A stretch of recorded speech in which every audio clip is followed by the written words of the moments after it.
आप सभी का स्वागत है आपके अपने YouTube channel rise up with Kannu में। वन हूँ आप टू वेरिएबल्स यानी कि दो वेरिएबल्स हूँ तो आपको पता है इसमें वेरिएबल्स क्या है, एक्स एंड वाई है। तो इस इक्वेशंस पे वेरिएबल्स इक्वल करने की कोशिश करेंगे। क्यों? पहला स्टेप क्या है, कोफिशिएंट को। तो जय हिंद साथियों, आप सभी का स्वागत है आपके अपने चैनल राइज अप विथ कन्नू में। जैसा आप सभी लोग जानते हैं कि आप सबके लिए क्लास 10th के जो लोग हमारे साथी एग्जाम दे रहे हैं उनके लिए एक सीरीज मैंने शुरू किया है कि शॉर्ट ट्रिक के साथ आपका सारा चैप्टर कंप्लीट करा दूंगी। इसी सीरीज में आज हम लोग का चैप्टर थर्ड है। चैप्टर थर्ड कौन सा है? Pairs of linear equation in two variables. इसमें मात्र 3 फार्मूले हैं, 3 रूल्स, और वो 3 रूल्स आपको 20 से 25 मिनट में मैं कंप्लीट करा लूंगी और ये चैप्टर क्या हो जाएगा, आपका फिनिश हो जाएगा। ये शॉर्ट ट्रिक के साथ समझते हैं कैसे। देखिए, pairs of linear equation in two variables, इसमें क्या है, सुनिए पहले ध्यान से कि पहले वाला जो चैप्टर था उसमें हम क्या देख रहे थे कि लीनियर इक्वेशन के बारे में ही समझा था हमने, लेकिन उसमें वन वेरिएबल के बारे में समझा था। जैसे कि इक्वेशन इस तरीके का था कि x + 5 = 10 या 11, कुछ भी ऐसे मान लीजिए। तो x की वैल्यू पे हमको वर्क करना था। लेकिन इसमें क्या है कि हमारे पास टू वेरिएबल्स का इक्वेशन रहेगा। जैसे कि मान लीजिए एक इक्वेशन क्या है कि 2x + 3y = 11 मान लेते हैं कि इक्वेशन है। दूसरा इक्वेशन क्या है, x + 2y = 30। इस तरीके का इक्वेशन। तो इस तरीके का जो इक्वेशन होता है इसको हम कहते हैं कि पेयर्स ऑफ मतलब कि दो हो लीनियर इक्वेशन यानी कि पावर क्या हो, 1 हो, ऑफ टू वेरिएबल्स यानी कि दो वेरिएबल्स हो तो आपको पता है इसमें वेरिएबल्स क्या है, एक्स एंड वाई है। तो इस इक्वेशंस पे, इस तरीके के इक्वेशंस पे कैसे काम करना है ये हम इस चैप्टर में पढ़ेंगे। ठीक है, तो चलिए इसमें जो पहला टॉपिक है कि geographical representation of linear equations of two variables. ठीक है, तो पहले हम देख लेते हैं।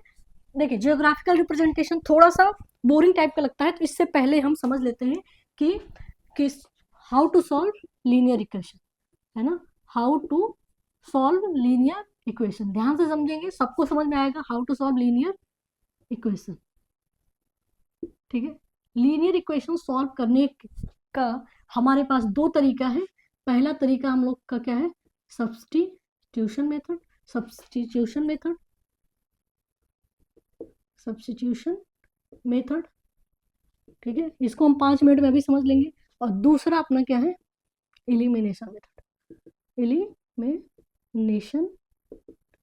मेथड। और जब ये दोनों मेथड आप लोग पढ़ लोगे तो सबसे लास्ट में जो हम लोग पढ़ेंगे जियोग्राफिकल रिप्रेजेंटेशन।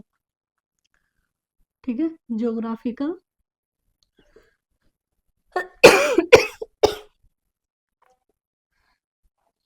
रिप्रेजेंटेशन। ठीक तो आइए सबसे पहले हम लोग पढ़ेंगे क्या कि सब्स्टिट्यूशन मेथड। ठीक है, तो पहला अपना क्या है, सब्स्टिट्यूशन मेथड। ध्यान से देखिएगा कितना इजी है। जैसे एक इक्वेशन ले लेते हैं, एग्जांपल है अपना क्या कि एक एग्जांपल ले लेते हैं कि 7x - 15y = 2, है ना। एक इक्वेशन है। एंड एक इक्वेशन क्या है अपना, x + 2, मान लेते हैं कोई इक्वेशन x + 2y = 3। इस तरीके का इक्वेशन होगा। क्वेश्चन यही आएगा, ऐसे ही कोई इक्वेशन दे देगा, कहेगा कि solve this equation with substitution method. कैसे सॉल्व करना है, सब्स्टिट्यूशन मेथड से सॉल्व करना है। तो सबसे पहले सब्स्टिट्यूशन का मतलब समझिए। सब्स्टिट्यूशन का मतलब क्या होता है, जैसे कि आप क्रिकेट जो लोग देखते होंगे समझ सकते हैं कि एक सब्स्टिट्यूट रखा जाता है ना।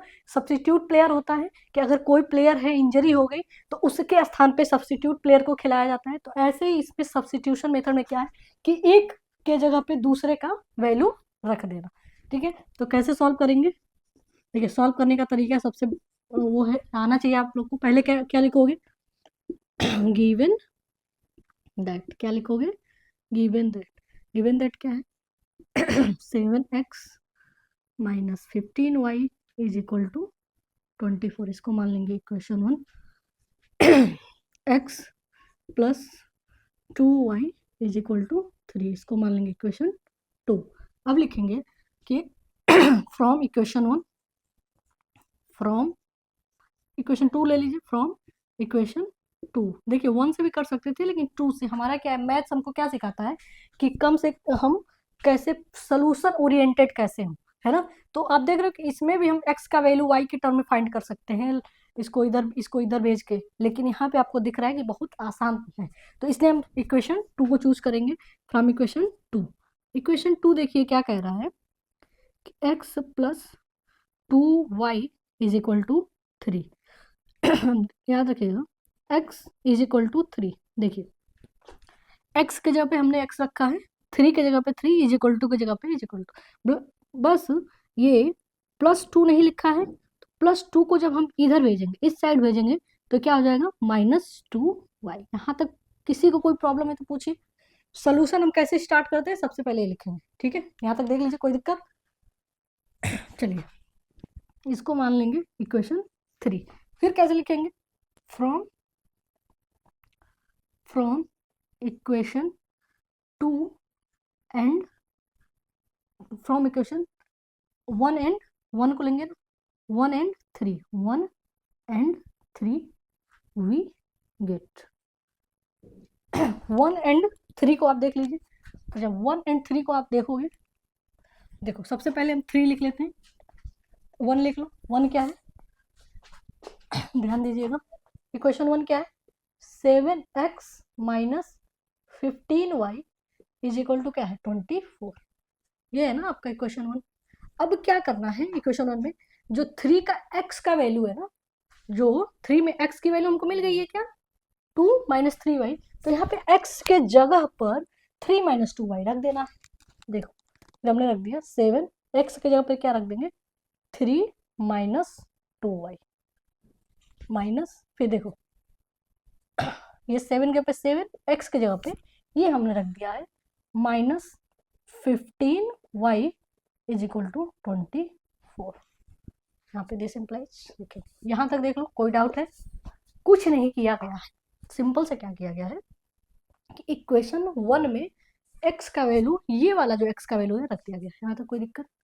अब आगे देखो, पता है कि ब्रैकेट को हम तोड़ेंगे तो 7 से यहाँ पे कोई साइन नहीं है, यानी कि मल्टीप्लीकेशन का साइन है, तो इसमें हम क्या करेंगे, मल्टीप्लाई करेंगे, तो 7 3 जा कितना हो जाएगा आपका 21, 7 3 जा 21, माइनस, फिर इस 7 में 2y से मल्टीप्लाई करोगे तो -14y, और ये क्या है -15y इज इक्वल टू 24। यहाँ तक कोई प्रॉब्लम, देखो 15y की जगह पर 15y माइनस 15y रखा गया है, इज इक्वल टू की जगह पे इज इक्वल टू 24 की जगह। ये जो है, ये ध्यान देना है, इसके जगह पे ये चीज लिखा गया है, तो ये चीज आपको समझ में आ रही है कैसे लिखा गया है। 7 में 3 से मल्टीप्लाई करके 7 3 जा 21, फिर इस 7 में 2 से मल्टीप्लाई किया तो 7 2 जा 14। कोई प्रॉब्लम, कोई समस्या नहीं, चलो अब ये हो गया 21। आप इंटीजर्स पढ़े थे, आपको पता है कि अगर ये दोनों क्या है, माइनस है, तो ऑपरेशन क्या होता है, एडिशन का होता है, तो 14 और -15 कितना हो जाएगा, 29 हो जाएगा, 29y इज इक्वल टू 24। कोई डाउट यहाँ तक, ठीक है। अब क्या करेंगे, -29y इज इक्वल टू 24 हमने लिख लिया। देखो 24 की जगह पे 24, -29 की जगह पे -29, ये 21 नहीं लिखा गया है ना, यहाँ पे कुछ साइन नहीं रहता है, तो कौन सा साइन रहता है, प्लस का साइन है, और जब हम इसको इधर भेजेंगे तो अब ये क्या हो जाएगा, माइनस का साइन, तो यहाँ पे क्या आ गया, -21। कोई डाउट, ठीक है। अब देखो -24 और -21 कितना हो गया, 3, है ना, और यहाँ पे आपका कितना हो गया, 29y, ठीक है, 3 लिख लिया और y लिख लिया। देखो y की जगह पे y, 3 की जगह पे 3 लिख लिया। अब आप देखोगे 29 में y से क्या है, कोई साइन नहीं होता है, तो मल्टीप्लाई है दोनों के बीच में, तो इधर आके क्या हो जाएगा, डिवाइड हो जाएगा, -29। आपको पता है -29 जो है प्राइम नंबर है, तो कैंसिल नहीं होगा, तो y इज इक्वल टू क्या हो जाएगा, -3/29। ठीक है, y की वैल्यू निकल गई। यहाँ तो कोई डाउट है आप लोगों को, कोई डाउट नहीं। अब देखो किसी भी एक इक्वेशन में y की वैल्यू यहाँ से रख दो, from equation 2, from equation 2। Equation 2 क्या है? x plus 2y is equal to 3। तो x हो गया प्लस y की जगह पर क्या है? -2, पहले 2 लिख लो। 2 y की जगह पर क्या मिला हमको? 3 अपान में 29 इज इक्वल टू 3। अब ध्यान देना, x देखो ये माइनस है और ये प्लस है तो माइनस हो जाएगा, आपको पता है। और 2 3 जा 6, 29 इज इक्वल टू 3। अब देखना x इज इक्वल टू 3 और ये माइनस है तो इधर आके क्या हो जाएगा? प्लस 6 अपान में 29। ये सॉल्व करने आप सबको आता है। देखो y का वैल्यू यहाँ मिल गया, x का वैल्यू यहाँ मिल गया, और हमारा एम क्या था? x और y का वैल्यू फाइंड करना विद सब्स्टिट्यूशन मेथड। तो यही सब्स्टिट्यूशन मेथड होता है। सब्स्टिट्यूशन मेथड किसको कहते हैं? कि एक टर्म को क्या करना? पुट कर देना, ठीक है। तो इसको हम क्या कहते हैं? इस तरीके से सॉल्व करते हैं। आप लोग देख लो, किसी कोई डाउट है तो। ठीक है, ठीक है, x का वैल्यू हमने इसमें कर दिया। ठीक है, एक और मेथड हम लोग सीख लेते हैं, फिर हम एक्सरसाइज पे आते हैं। ये आप लोगों को समझ में आ गया? चलिए, समझ में आ गया होगा। बहुत ही आसान तरीका होता है। कहीं से भी क्या है, कोई भी x का वैल्यू हम y के टर्म में फाइंड कर ले, या किसी किसी क्वेश्चन में y के लिए इजी रहता है तो y का वैल्यू x के टर्म में फाइंड करके पुट करके हम सॉल्व कर लेते हैं। ठीक है, चलिए, आपको अगर नोट करना है तो आप वीडियो पॉज करके और नोट कर सकते हैं। मैं इसको इरेज कर रही हूँ और इसी इक्वेशन को अब हम लोग सॉल्व करेंगे किससे? एलिमिनेशन मेथड के द्वारा।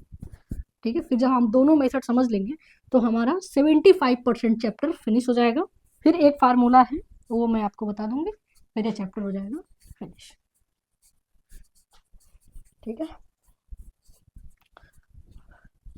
अगर समझ में आ रहा हो तो जो भी आपके दोस्त हो 10th का एग्ज़ाम देने वाले हो तो आप उनके पास भी ये वीडियो शेयर कर सकते हैं।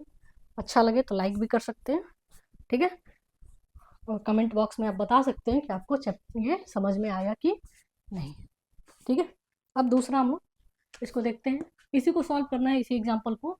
सेकंड वाला जो है हमारा, solve this equation by elimination method. ठीक है, दूसरा हमारा क्या है? Elimination method. ठीक है, सबसे इम्पोर्टेंट क्या है कि हम स्टार्ट कैसे करें। आप एग्जाम हॉल में बैठते होंगे तो आपको आता तो है, लेकिन यहाँ पे प्रॉब्लम ये होती है कि हम पहला वर्ड क्या लिखें। ये प्रॉब्लम आप लोग फेस किए होंगे, तो ये प्रॉब्लम फेस ना हो, कैसे हम एग्जाम हॉल में अच्छे से अच्छे क्वेश्चन सॉल्व करें, वो आपको सीखना है। देखो, सबसे पहले क्या लिखेंगे? सोल्यूशन। उसके बाद से लिखते हैं गिवन दैट।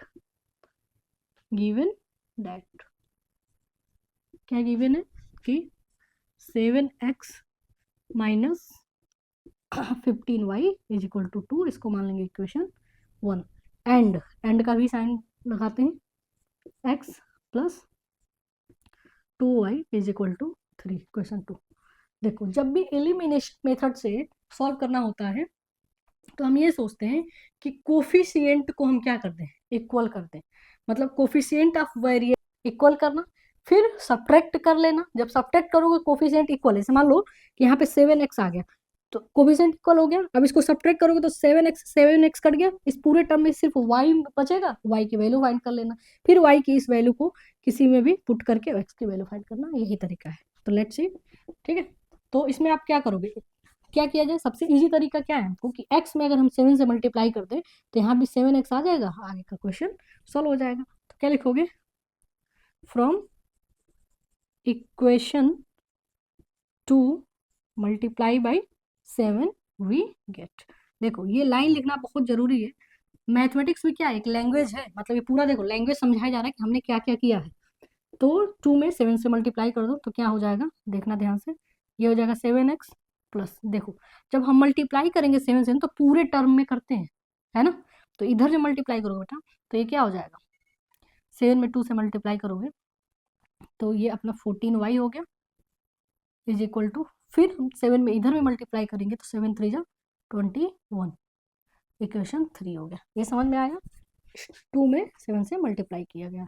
ठीक है, अब नीचे लिखेंगे दिस इम्प्लाइज इक्वेशन। अब क्या लिखोगे? ऐसे डायरेक्ट लिखो कि फ्रॉम, देखो जहां से लिखना ये शुरू किया ना फ्रॉम, कोशिश करिए आप लोग कि उसी के नीचे लिखे, उसी के लाइन से, मतलब इस एक जैसा हो। फ्रॉम इक्वेशन, अब इक्वेशन क्या करें, 1 और 3 को ले लो, 1 और 3 वी गेट, 1 और 3 को ले लो। ठीक है, एक बार मैं यहाँ तक आप लोग पढ़िए, एक बार चेक करती हूँ कोई कैमरे में वॉइस जा रहा है कि नहीं, क्लियर आवाज़ वगैरह सही है कि नहीं। ठीक है, एक बार देखिए, कोई डाउट है तो पूछिए।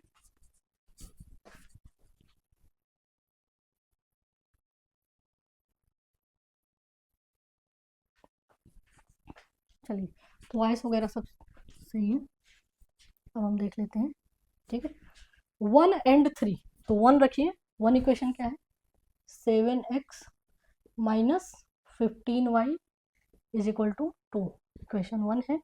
और 3 क्या है अपना, 7x+14y is equal to 21, equation 3। मुझे ये अच्छे से पता है कि बहुत सारे बच्चे यहीं पे कंफ्यूज होते हैं। देखिएगा, अगर माइनस करना है ना तो आपको कुछ नहीं करना है, सिर्फ जो भी यहाँ पे नीचे वाला साइन है ना उसका उल्टा साइन लिख दीजिए। जैसे कि यहाँ पे कुछ साइन नहीं होता तो प्लस होता है, आपको पता है, तो यहाँ पे क्या लिख दोगे, माइनस। यहाँ पे प्लस का साइन है तो यहाँ भी माइनस। माइनस लिखने का मतलब क्या है कि अब ये -14 हो गया, और ये माइनस लिखने का मतलब क्या है कि -7x हो गया ये, और यहाँ पे प्लस कुछ नहीं तो प्लस का साइन है तो ये माइनस का हो गया। ठीक है, ओके। तो ये देखो, 7x-7x कैंसिल हो गया, 0 हो गया, -15y और -14y। ठीक है, -15y और -14y मिलके कितना हो जाएगा, -29y हो जाएगा कि नहीं।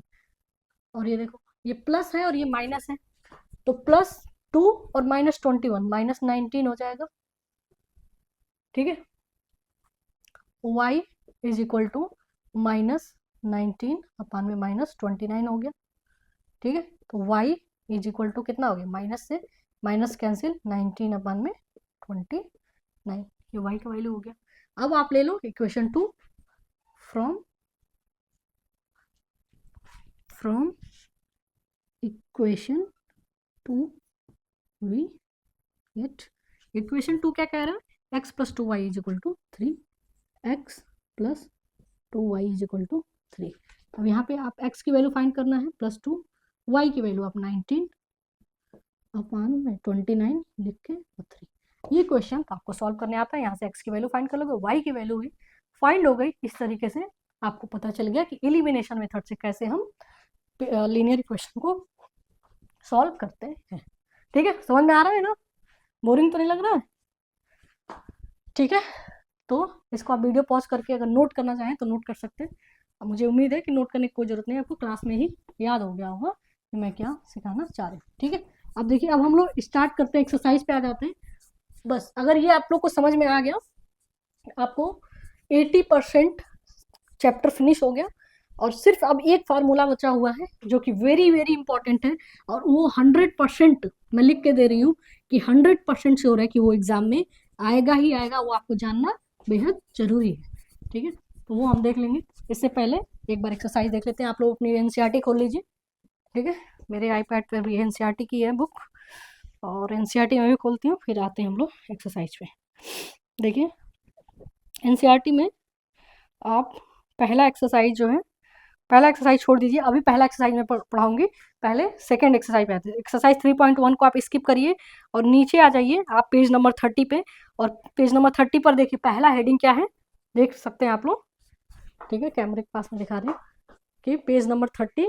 ठीक है, यहाँ पर आ जाइए, पेज नंबर 30 पे क्या है, algebraic method of solving a pair of linear equation.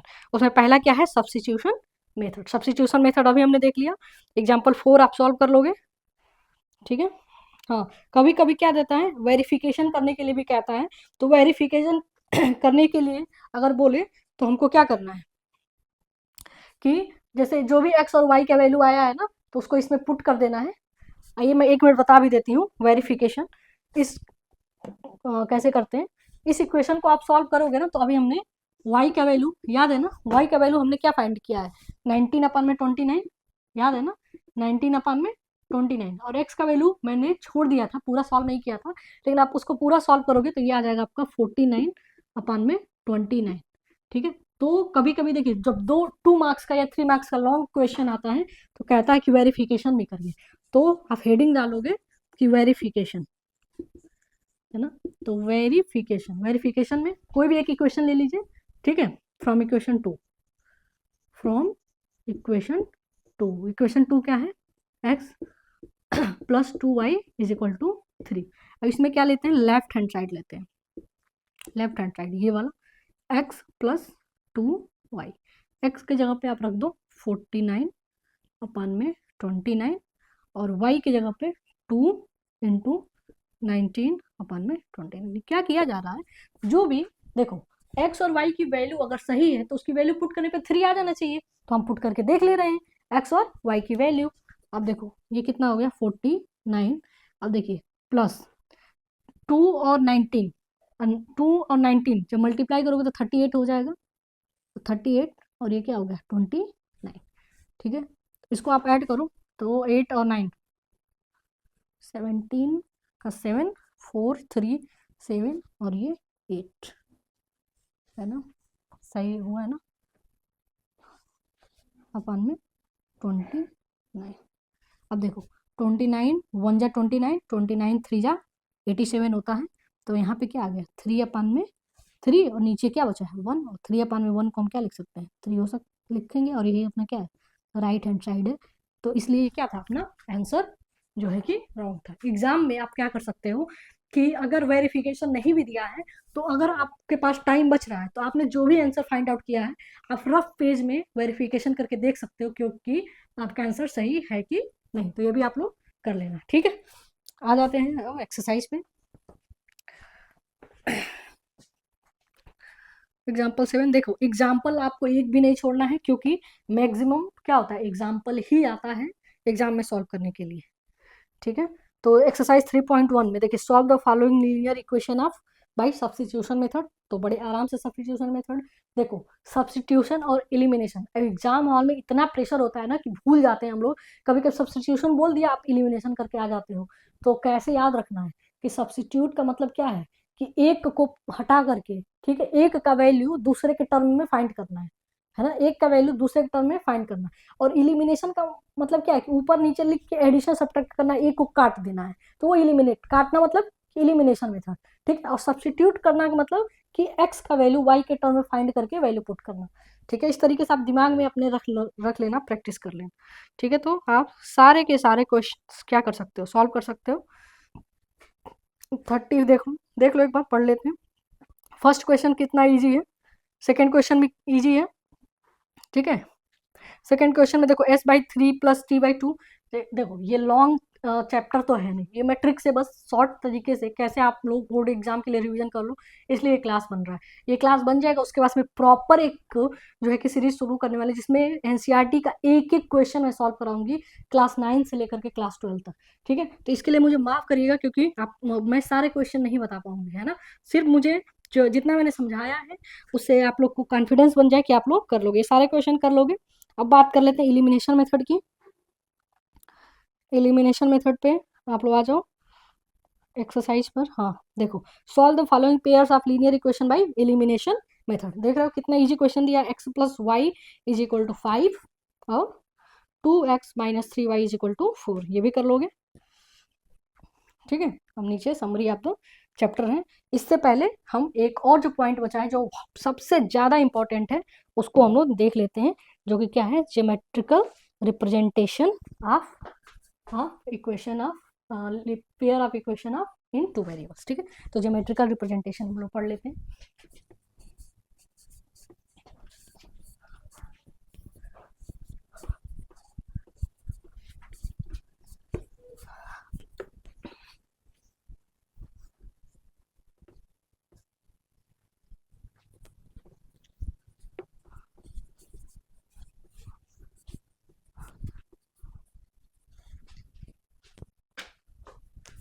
आइए हम लोग तीसरा पॉइंट पढ़ते हैं, ज्योमेट्रिकल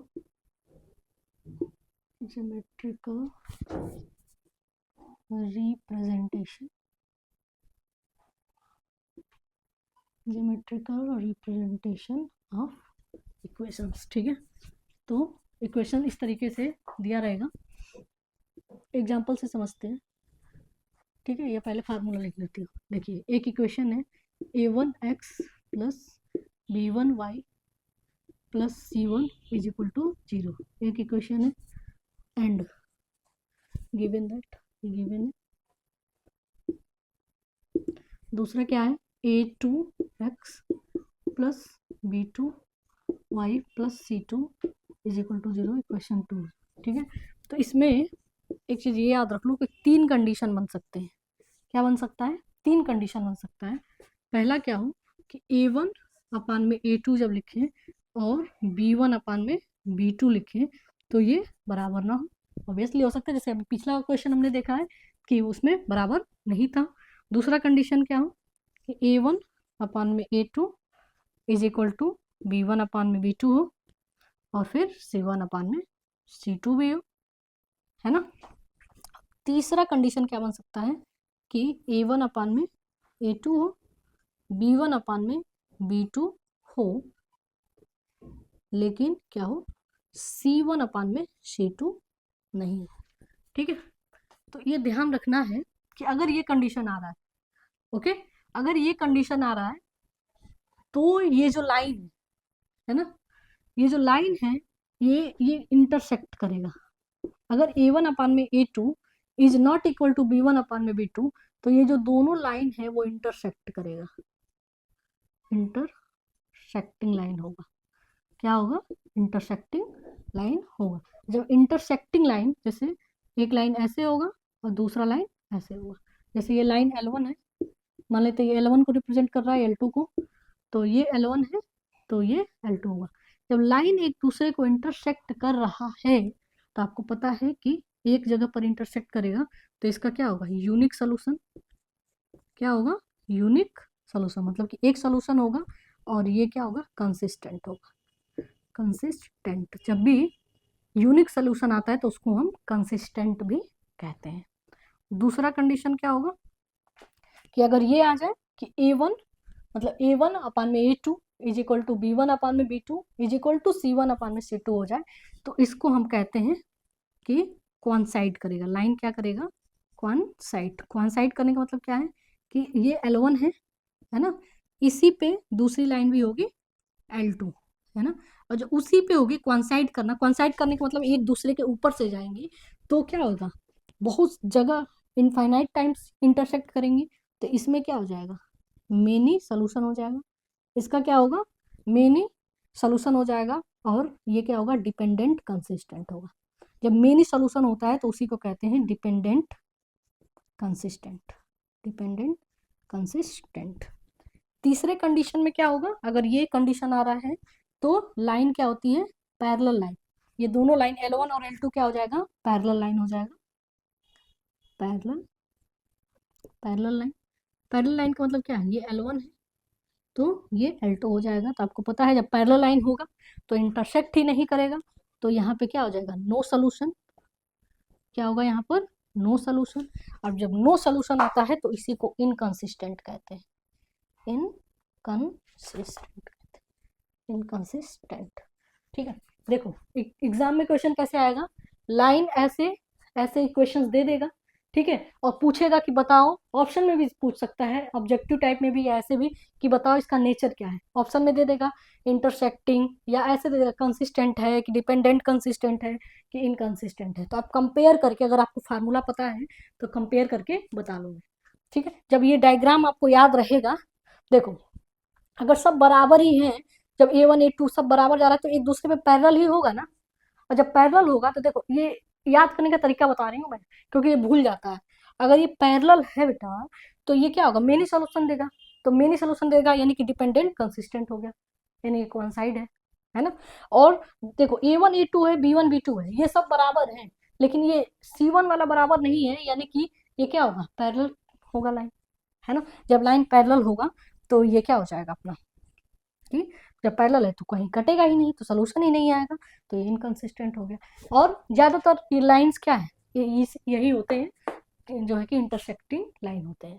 ठीक, तो आइए देख लेते हैं कि इक्वेशन में अगर दिया है कैसे फाइंड करेंगे। आप लोग नोट कर लिए, कर लो, बहुत इंपॉर्टेंट है, ट्रिक के साथ आपको याद करना है। हम एक्सरसाइज से एक क्वेश्चन को समझते हैं कि कैसे सॉल्व करेंगे। इसको इरेज कर दूं मैं, इसको इरेज कर दे रही हूँ क्योंकि आप देखो मैं हट गई हूँ। आप भी जो वीडियो को करो पॉज, और पॉज करके स्क्रीनशॉट ले लो या फिर तब लिख लो, फिर क्लास कंटिन्यू रखो। ठीक है, तो आपने ले लिया होगा। अब मैं इरेज करके एक्सरसाइज शुरू करती हूँ।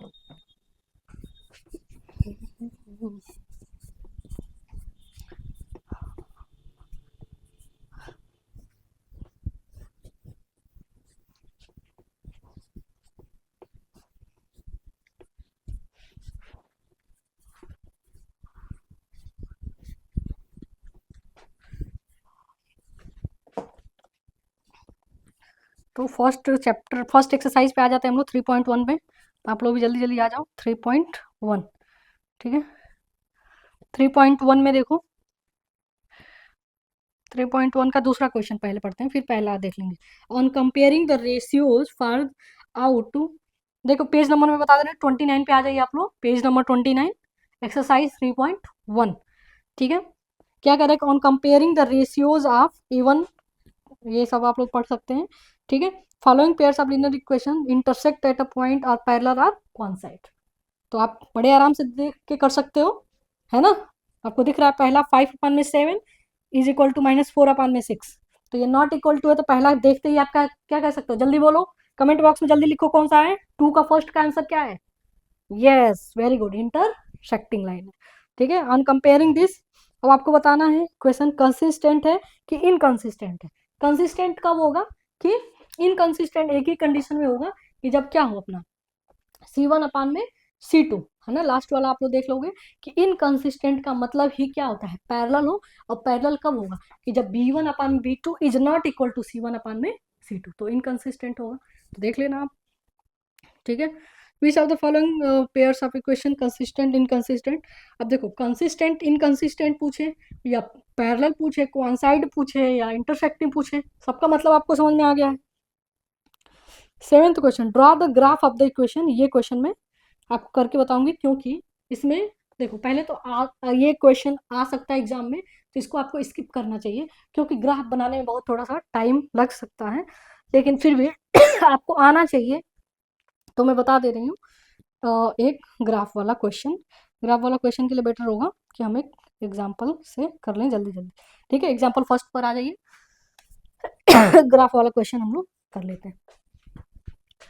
एग्जाम्पल 1 में क्या है, डायरेक्ट एक्स, एक इक्वेशन है, x + 3y is equal to 6 है, एंड दूसरा क्या है 2x - 3y is equal to 12, है ना। तो इसको हम देखते हैं कि अगर इस तरीके का क्वेश्चन आ जाए तो हम कैसे करेंगे। ठीक है, ठीक है, तो सबसे पहले क्या किया जाए, लिखा जाए हम लोग सोल्यूशन। फिर से वही पहला लाइन क्या, गिवन दैट क्या गिवन है कि x + 3y is equal to 6। ठीक है, ये मान लेते हैं कि पहला लाइन है। ठीक है, और दूसरा and 2x - 3y is equal to 12। अब इसमें आप लोग देखना, इसमें क्या करना है, कोई भी हमको लाइन ड्रॉ करना है तो कम से कम 2 पॉइंट हमको पता हो। ध्यान से देखा, अगर ये पॉइंट और ये पॉइंट हमको दोनों पॉइंट पता है, दोनों को मिला करके एक लाइन बनाना है, तो हम क्या कर सकते हैं, बड़ी आसानी से इसको मिला देंगे, लाइन हो गया। तो लाइन ड्रॉ करने के लिए हमको 2 पॉइंट चाहिए। 2 पॉइंट का मतलब कि एक्स और वाई की दो दो वैल्यू चाहिए। तो कैसे निकालेंगे कि if x is equal to, एक बार 0 रखिए, if x is equal to 0 इसमें रखो, तो वाई इज इक्वल टू क्या आ जाएगा वहाँ देखना 6। देखो ये 0 हो गया, इतना आना चाहिए आपको, ये 0 हो गया, 3y इज इक्वल टू 6, तो y इज इक्वल टू क्या हो गया 2, यानी कि एक पॉइंट हमको यहाँ से क्या मिल गया 0,2, है ना आसान। ऐसे ही एक बार y इज इक्वल टू 0 रख लीजिए, y इज इक्वल टू 0, तो y इज इक्वल टू 0 रखेंगे तो x इज इक्वल टू 6, तो 6 हमको खींचने में लंबा जाने में ज़्यादा टाइम लगेगा, तो y इज इक्वल टू 2 रख लेते हैं हम। तो देखो 6 x इज इक्वल टू 6 आ गया, जब हम ग्राफ बनाएंगे तो 6 हमको ले जाने में क्या है, बहुत ज़्यादा टाइम लग जाएगा ना, तो हम थोड़ा और शॉर्ट सोचते हैं, 2 रख लेते हैं, 2 रख लें। ठीक है, y is equal to 2, y is equal to 2, तो x इज इक्वल टू क्या हो जाएगा, देखो 3 2 जा 6, बात वही आई, x इज इक्वल टू 0 आ गया, है ना, x इज इक्वल टू 0। तो दूसरा हमको पॉइंट दिख रहा है ना x इक्वल टू 0 कैसे, y इज इक्वल टू 2, इसमें y इज इक्वल टू 2 रखोगे बाबू तो 3 2 जा 6 है ना, 3 2 जा 6 और ये इधर जाएगा तो 6 माइनस 6 हौच पौच हो रहा है, ये समझ में आ रहा है कि हौच पौच हो गया, चलो कोई नहीं, रख के देख लेते हैं। x plus 3 into 2 is equal to 6, तो यहाँ पे x इज इक्वल टू क्या आ जाएगा, 3 2 जा 6, इधर जाके ये 0 आ गया ना, तो वही कह रहे हो कि if y is equal to 2 तो x इज इक्वल टू क्या हो गया आपका 0, तो यहाँ पे क्या मिल गया आपको 0 कॉमा, ये कैसे,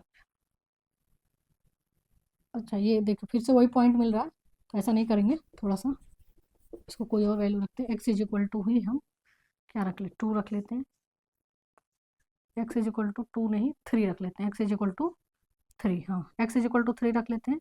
देखो मैंने कहा कि x इज इक्वल टू 2 नहीं रखेंगे क्योंकि ये दिख रहा था कि अगर 2 रखें तो इधर जाके 4, 4 अपान में 3 है, 4 अपान में 3 कौन ढूंढेगा, है ना, तो 3 अगर रखेंगे तो 3 जाके इधर 3 हो जाएगा, तो y का वैल्यू 1 आ जाएगा। देखो if x is equal to 3, तो यहाँ पर देखो x plus 3y is equal to 6 है, x की जगह पे 3 हो गया plus 3y is equal to 6, तो 3y इज इक्वल टू 6 और ये 3 जब इधर गया तो माइनस 3 हो गया, है ना, ठीक है, तो 3y इज इक्वल टू 3, तो y इज इक्वल टू 1, तो यहाँ से एक पॉइंट और मिल गया 3 कॉमा 1, ठीक है, बात समझ में आ रही है। ऐसे ही यहाँ पे रख लो if x is equal to 0, x equal to 0 तो पूरा 0 हो गया, तो y इज इक्वल टू देखना 12 अपान में माइनस 3 हो जाएगा ना ये चीज, देखो कैसे हो जाएगा, -3y इज इक्वल टू 12 हुआ है, तो y इज इक्वल टू 12 और इधर 3 से y में मल्टीप्लाई है ना बेटा, तो यहाँ पे -3 हो जाएगा, अब ये कैंसिल हो गया 3 4 जा, यानी y इज इक्वल टू क्या हो गया -4, तो एक यहाँ पे पॉइंट क्या मिल गया 0 कॉमा -4, है ना। फिर x इज इक्वल टू क्या रख लिया जाए, x इज इक्वल टू 4 ही रख लेते हैं, 4 नहीं, x इज इक्वल टू 2 2 जा 4, तो x इज इक्वल टू क्या रखा जाए कि ये थोड़ा आसान आ जाए, 3 रख लें, 3 2 जा 6, हाँ x इज इक्वल टू 3 रख लेते हैं, x इज इक्वल टू जब 3 रखोगे तो यहाँ पे देखना ये 3 2 जा 6 है, तो ये क्या हो जाएगा 3 2 जा 6 माइनस 3 इज इक्वल टू 12, है ना, तो यहाँ पे -3y इज इक्वल टू 12 -6, तो -3y इज इक्वल टू 6, तो y इज इक्वल टू -2, अब आपको पता होगा y इज इक्वल टू -2 कैसे आता है, एक पॉइंट क्या मिल गया आपको 3 कॉमा -2।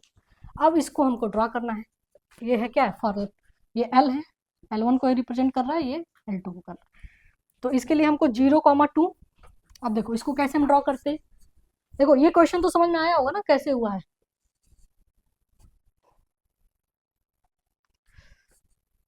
देखो ये आपको पता है ओरिजिन होता है 0,0, इधर का सारा वैल्यू प्लस, इधर का माइनस, इधर का प्लस इधर का माइनस, ये आप मान लेते हैं 1, कहाँ तक गया है ग्राफ 4 तक गया है ना, मैक्सिमम वैल्यू 4 है, तो 4 हम ड्रॉ कर लेते हैं, 3 4, यहाँ पर भी ड्रॉ कर लो 1 2 3 4, अब देखो -1 -2 -3 और -4, यहाँ पर भी -1 -2 -3 ये ग्राफ आपको बना बनाया रेडीमेड मिलता है ना। अब देखो हमको रिप्रेजेंट क्या करना है इस L1 लाइन के लिए 0,2 0,2 ढूंढो, तो 0,2 ये हो जाएगा, इस पॉइंट का रिप्रेजेंटेशन क्या होगा 0,2, क्लास 9th में आपने पढ़ा है, क्योंकि सॉरी 0,2 यानी x0 और y2, है ना, तो x0 और y2, तो 0,2 का रिप्रेजेंटेशन ये हो जाएगा, और दूसरा हमको क्या 3,1 यानी कि ये 3 हो और ये 1 हो, 3,1 3,1 3x3 और y1, तो ये पॉइंट मिल गया, यानी इसका रिप्रेजेंटेशन इस पॉइंट का क्या है 3,1, तो यानी हमको 2 पॉइंट मिल गया, एक पॉइंट यहाँ पे एक पॉइंट यहाँ पे, तो इसको हम ड्रॉ कर सकते हैं, है ना, ओके। अब ये L1 हो गई, लाइन L1 हो गया, L2 पे आ जाओ 0,-4, तो 0 x की वैल्यू 0 y की वैल्यू -4, तो ये वाला होगा 0, -4, दूसरा 3, -2 यानी कि ये हो गया 3 और ये हो गया 3, x क्या है 3 और y क्या है -2। इसको आगे बढ़ाते हैं, ये 3 और ये -2, यानी ये हो गया पॉइंट, है ना।